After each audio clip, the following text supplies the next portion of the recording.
आपका local variable और एक होता है आपका ग्लोबल वेरिएबल। तो पहले समझिए, चलिए हम समझते हैं कि लोकल वेरिएबल क्या होता है। देखिए, local variable is declared inside a function और a block of code. It scope is limited to that specific function और ब्लॉक।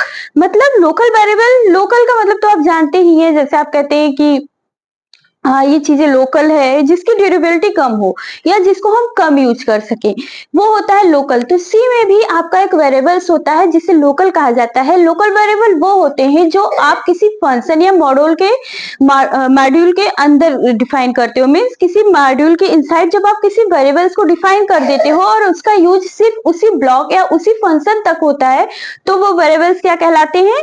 Local variable. ठीक है, तो लोकल वेरिएबल वे वेरिएबल होते हैं जिसको हम किसी फंक्शन या किसी मॉड्यूल के इनसाइड या अंदर ही डिफाइन करते हैं और उनका यूज जो होता है सिर्फ उसी ब्लॉक तक होता है। मीन्स थ्रू आउट पूरे प्रोग्राम तक नहीं होता, सिर्फ उसी फंक्शन तक उनकी लिमिट होती है। आप उसको उन्हीं एरिया तक एक्सेस कर सकते हो जिस फंक्शन या वेरिएबल्स मॉड्यूल में आपने उनको डिफाइन किया है। चलिए हम एक फंक्शन के थ्रू समझते हैं। ये आपको पता है, ये आपकी लाइब्रेरी फंक्शन है, हैज इंक्लूड stdio.h। ये तो मैंने आपको बता दिया था कि प्री प्रोसेसिव डायरेक्टिव होती है ये। देन हमने एक फंक्शन बनाया है वाइड माई फंक्शन। क्या बनाया है? एक फंक्शन है जो हमारा माई फंक्शन है।